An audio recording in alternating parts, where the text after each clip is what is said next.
on an all-new Dr. Phil. My hair has been out of control lately. I'll go on a date and I'm really vibing with the guy, and then he'll just grab onto whatever tree or branch, and it's really embarrassing. And I go out and trying to party, and then it just grabs whatever it can, and I wake up the next morning with all these things in my hair that is stolen.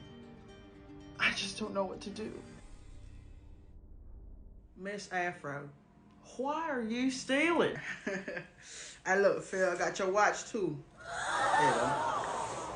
Look, fam, I only do that because they fetishizing Grace. Now, Grace, did you know this? Just because he's white and says he likes my chocolate skin doesn't mean anything. Alright then, but what about when he told you to wear African clothes and use a heavy African accent on your next date? We'll be right back. Hey guys, this is Grace Amaku, otherwise known as Grace Africa on social media. I am a comedian and we're going to talk mental health. Grace. Jace. It's me. How are you? I'm good. You're good? Mm-hmm. I love that for you. I just ate. I had some salad. Mm-hmm. What was avocado. in it? Avocado lime ranch. Some corn. Mm-hmm. It's corn. It's amazing. Yeah. Tomatoes, salad, cheese, bacon. Oy! You might talk to West again. Anyways, yes. I had salad. Yeah. It doesn't matter what's in that. I always sound so basic because whenever I get a salad, I need a Caesar salad. I don't know. Caesars are good though. I mean, they be slapping, but sometimes if the ranch don't hit, then I'm not really ranch or like the Caesar because I got to get both. I put ranch on everything. Low key, ranch and pizza. Hey. Thank you. Come you know, on. I told someone literally yesterday, I was like, I put ranch and hot sauce in my pizza. And they were like, hot sauce, ranch. And I was like, I mean, you haven't tried it. I was like, whatever. Exactly. Yeah. It's all right. It's just sometimes people just don't have the right palate. That palate has been it's muted. missing. Yeah, it's missing. Sorry. It's missing. We will pray for you. Oh my It's goodness. gonna be okay. But I do want to take this moment to say that you are amazing. You are incredible. I don't know how often you get your flowers, but I feel like you deserve them tenfold, 100,000%. Not because of your ability to, I don't know, collect the following of whatever amount. I don't really care too much about that. An army An army of people who are devoted to me. They're cult. But no, more so like your dedication and how much you care about the craft that you hold so dear. You know, it's truly inspiring, and like, I appreciate you. Thank you. I mean, of course. I've worked hard. I usually buy my own flowers. Yeah. Trader Joe's. Yeah. Thank you. I really like roses, yellow roses.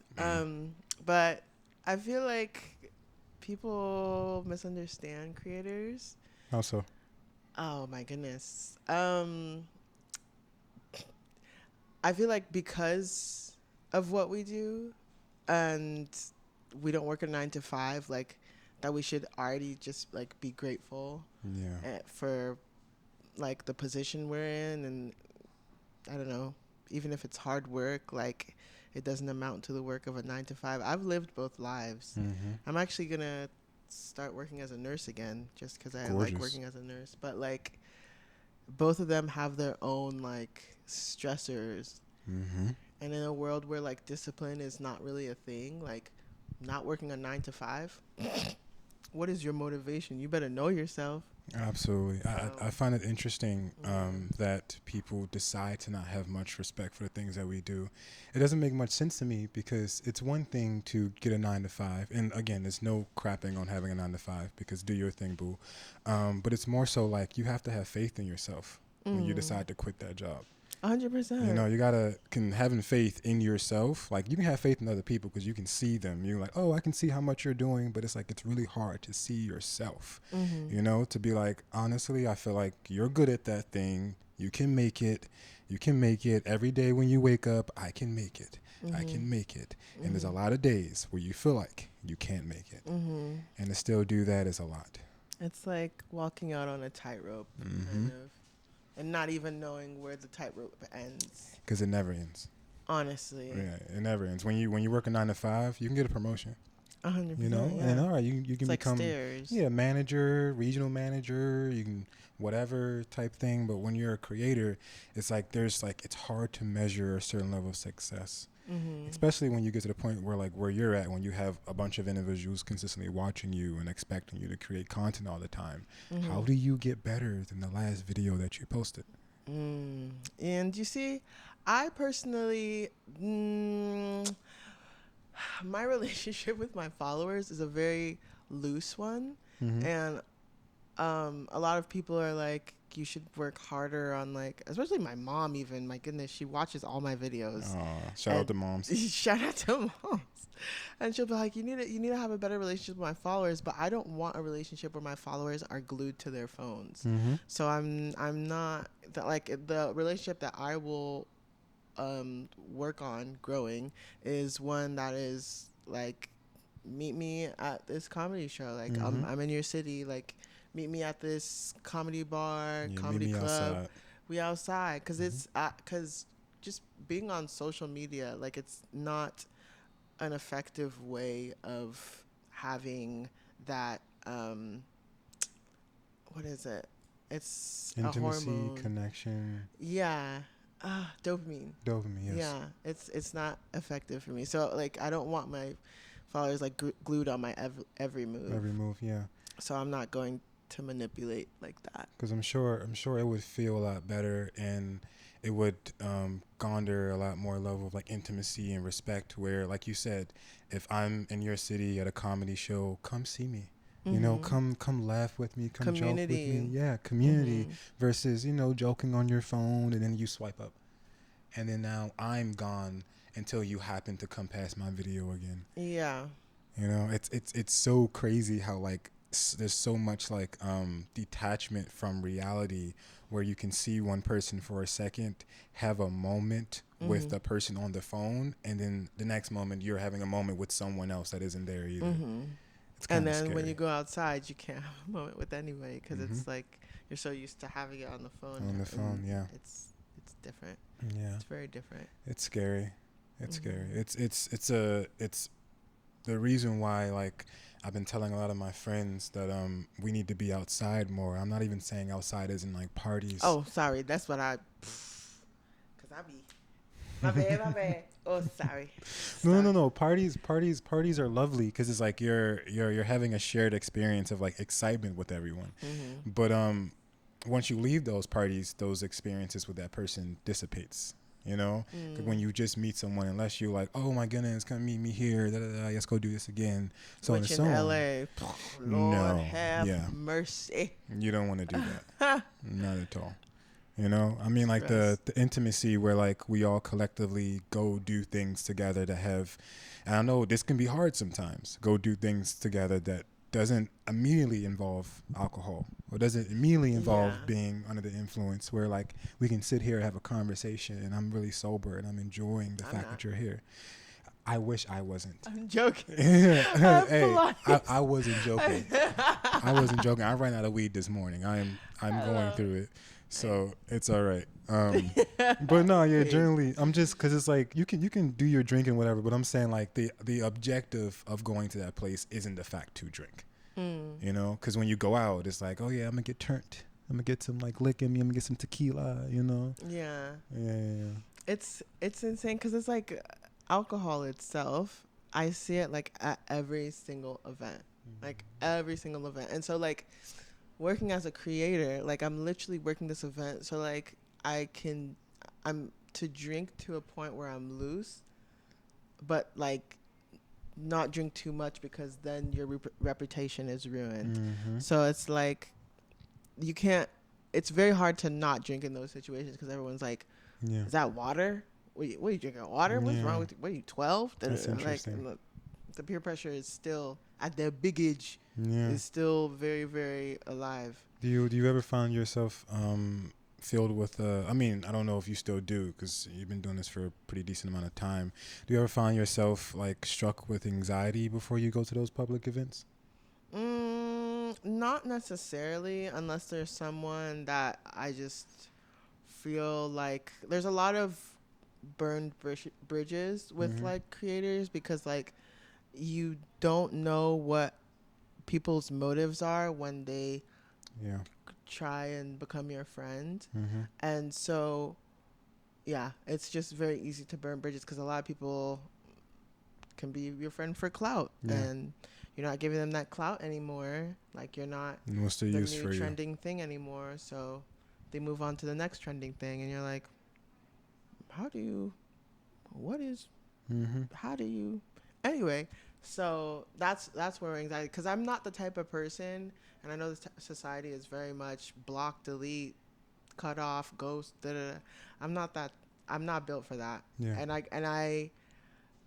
I could teach myself to be built for that, but I personally believe that there's another route to things. I don't know. My mom always taught me like not to burn bridges, and that makes me seem weak. Shoot, my mama told me to burn them bitches to the ground. my mama was like, if someone's acting weird to you, you better get as much propane as you can and burn that bitch. Cause talk to your mom. Absolutely, I've carried that my entire life, that I don't care enough about an individual to bypass my boundaries to make you happy, to make this relationship happy. Yeah. You know, don't care about how much money, how much clout, how much whatever you're going to give me. Fuck you, because you can't appreciate me and who I am. Then bye.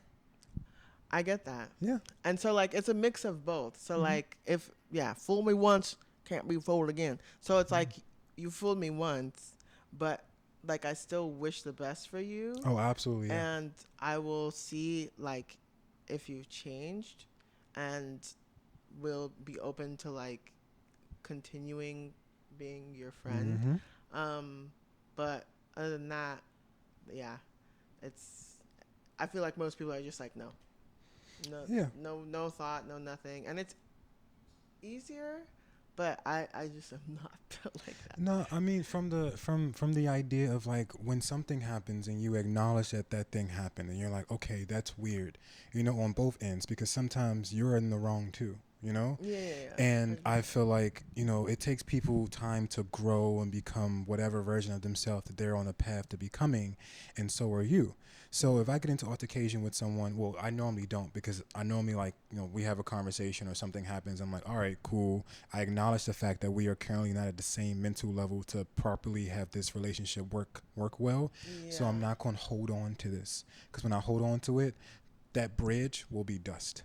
You know? So in regards to me saying you burn that bridge and you let it be what it be, because in that moment that bridge is burnt. But what happens whenever a structure gets burnt? It gets rebuilt later on.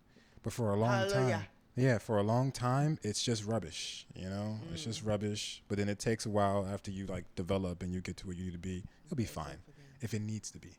You know? If it needs to be like that. Okay. So we are on the same page. We are definitely on the same page. How can we ever disagree? Yeah, it's definitely interesting to think about, like, the steps of, like, this whole creator influencer life or whatever, because it's a weird realm where you have to figure out who's your friend and who isn't your friend. Yeah. You know? I'm blessed to have my friends and my siblings, like, live with me. Honestly, like, out of everybody in LA, like, I feel like people literally come and go. Like, I could name like 20 people that were, like, so close to me at one point, and then, like, just, like, disappeared over time.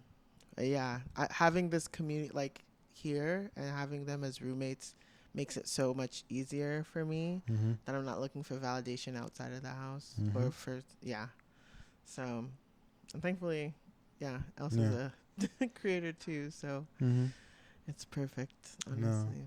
And I was talking to someone yesterday about because I've been in LA for about 3 years now, and my first 2 years were dreadful, you know, as it is for, like, a lot of people, unfortunately. And I was raised to be as genuine as I possibly could, you know, as genuine as I possibly could, as honest as I possibly can be. So shout out to moms, but because of how large I believe my heart is, I don't like that 2 year experience of meeting non-genuine people. I don't like the idea that LA has this stigma on it that when you come here, you have to either survive. Exactly. You know, you have to become cutthroat to be able to like become something. Yeah, I'm not cutting anything. No. Yeah, you know, it's not necessary to do or be that thing. Yeah. But because of how many people you meet, you become assimilated in this culture and you're like, well, this is how I have to be. And it's sad because then you lose yourself. 100%. You know? Yeah, that's something I'm like extremely conscious of because I mean, like everybody comes here, like not like everybody else, but like I just feel like I'm just like the weirdest little kooky girl. So like I'm very conscious of like little shifts of like, oh, did you feel like you did too much in this situation? So I always watch that, and if it's an area where I feel like, okay, I won't feel comfortable being myself, I'm out of there. Yes. I'm out of there. Prioritize self. Honestly. Prioritize self. I've met so many people in the beginning of my whole journey here that were one way, and then later on I'll be at some event or something and I'll see them and they'll be a totally different person. I was like, wow, it's a lot of trauma that you're holding right now through that gap of us not seeing each other because of the people that you consistently met and how they told you how you must be. Wow. You know, and it's sad and it scares me. Process. Yes, to see this person that had so much hope and so much promise and like, you know what, I'm gonna come out here and I'm gonna do this and I'm gonna be this person, and then I would see them later on and they're like, hi, how are you? What have you been up to? You know, just to see what I'm doing, you know, so they can see how they can latch on to me and then throw me away later on. I'm like, wow, bro, like we were cool at some point. Yeah. And suddenly you stop responding to text messages. Until I became you found something. somebody else that you thought was cooler and that you should prioritize in order to get to where you need to go. Yeah. Yeah. I'm very like intrinsic with like my growth. Like I was talking to my manager's assistant and it's just like I work so hard, and even though for me, honestly, it doesn't feel like I'm growing. I don't know. I don't really care. I don't know. I like to work on my skill, and for example, like with how much I post, like even though the posts aren't doing as well as they used to, y'all still gonna see this silly goofy girl on your screen. Yes. And like even like the meet and greet that I hosted that no one came to, I'm still gonna do it. Like if there is one person there, like it makes a difference for me. Like and like people think, oh yeah, you're so corny. It's the life I live. So I find like meaning in like, I don't know, the grit and the grime of the work, even though like luck and like prosperity plays a good part in it. I feel like work as well. Like even me doing like stand up and like not a lot of people coming. I don't know. I love it because I feel like y'all sleeping on me. Yeah. Anyway, you need a lot of confidence as well. Yeah. Hello. Confidence and faith. You know, to know that, you know who you are, you know how far you can go, and you know what you can do, and that's all that matters. You know, I tell people I don't do this for views. I don't do this for anything. What, do this for views? Yes, you do. I don't do this for views. Not at all. I don't, you know. I was like, fuck that shit. You know, I've had plenty of potential interviews with people who had large followings, and when I got to their place, we just started having a conversation. I was like, you know what, I don't even care to record. We don't have that as an interview. Now we're just cool, we're homies. I don't give a fuck about that. I want to have this conversation, and then I want whomever's going to watch this to at least feel a little bit closer to this person, you know, and then I'll come back 2 years from now to see how amazing and you selling out whatever, and you know what I'm saying? Netflix special coming soon. Exactly. You know, that's the goal. And to briefly touch on the whole meet and greet shit or whatever, the issue with that is not you. It's the idea that people prioritize social media over intimacy in person. You know, like they prioritize how I see you on the gram or I see you on TikTok versus actually getting to know the individual. That's the issue with TikTok. TikTok is not YouTube. It's not the land of people devoting themselves to your personality. Yeah. They're devoting yourself to a moment. Yeah. You know, a moment in time where you made me laugh, and then you're gone. Yeah, and I feel like, no, no, feel. People have commented a lot on the video about how they take pride in seeing influencers as just like a quick laugh and nothing more. Mm-hmm. And I'm like, but we get money though. Mm-hmm. Yeah. And we chasing our dreams. Yeah. And they're just upset because they have to do physical things. Yeah. Know? And I said, look in the mirror. Yeah. Look at the man in the mirror, like Michael Jackson said. Absolutely. Because there was a lot of like different point of views, and people used it honestly like as like a think piece. Mm-hmm. Like Business Insider posted something. The Washington Post reached out to do an interview with me. Business Insider did as well. And like other like social media oriented publishing, marketing oriented magazines, and everybody just wanted to use it to power their belief their narrative about social media influencers. And I just wanted to give out some shea butter and some waist beads. And so like people kept asking me, are you upset? And I was like, I don't know what else to tell you. I literally wanted to give out waist beads and shea butter to my followers. That's it. Like and they weren't there. I don't know. I don't hear a lot of black people in Anaheim, California. So like I can't get to the place of feeling upset about it. So yeah, I commend you too. Oh, thank you. No, absolutely. I'm extremely proud of you, because most people would not be able to go through something like that the rest of the world thinks that you should be upset or sad or mad about, or whatever it is, because everyone's like, are you okay?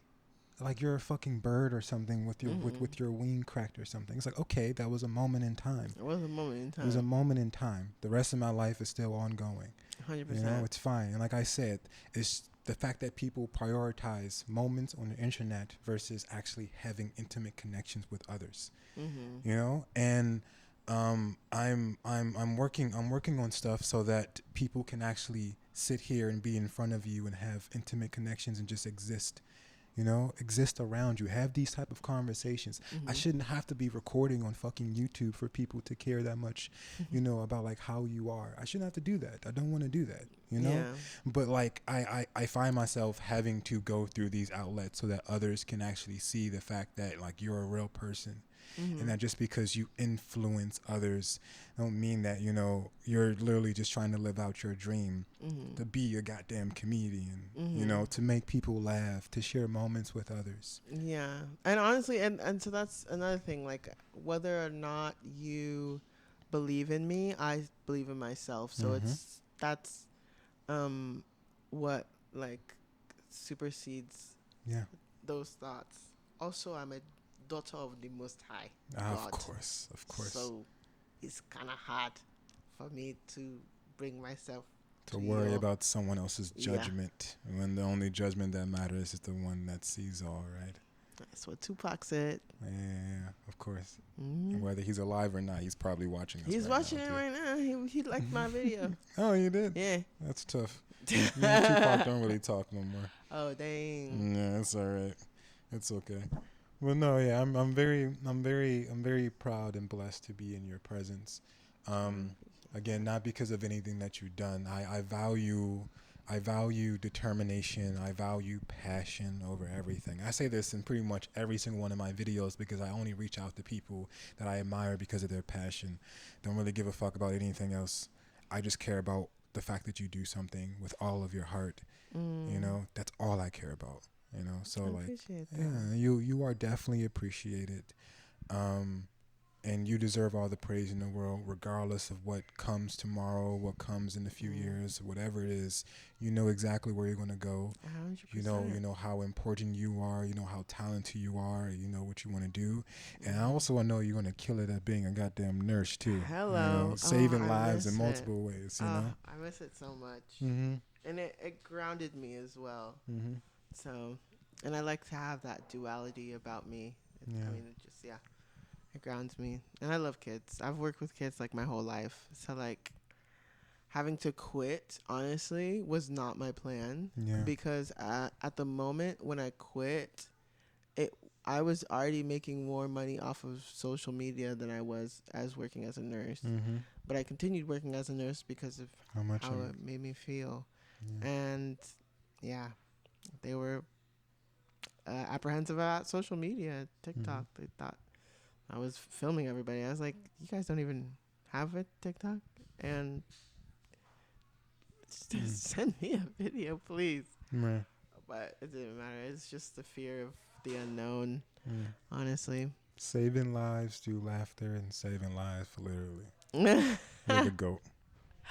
I mean, it's a full round care when you pay. You know, you got to pay extra. You know what I'm saying? Mm-hmm, you know what I'm saying? I can give you CPR and I can give you abs from laughter. From Oh Lord, have mercy. Okay.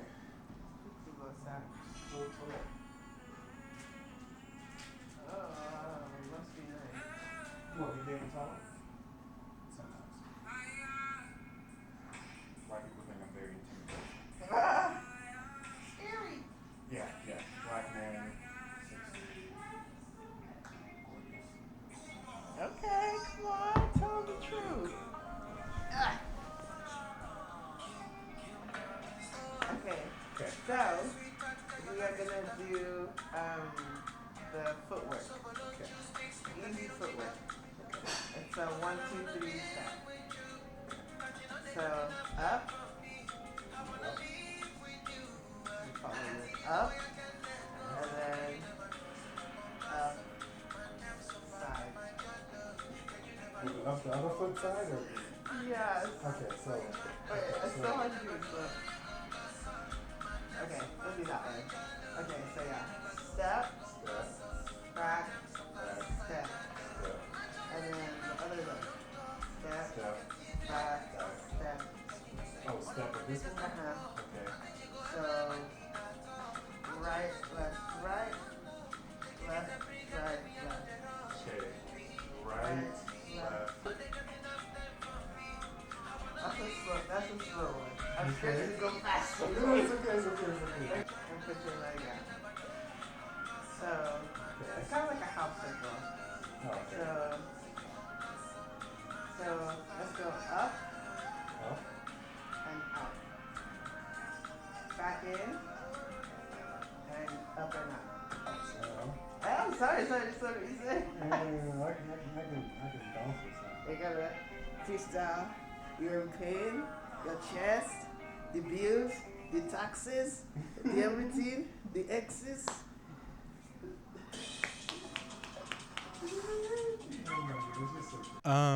I wanna thank you guys so much for watching this entire interview.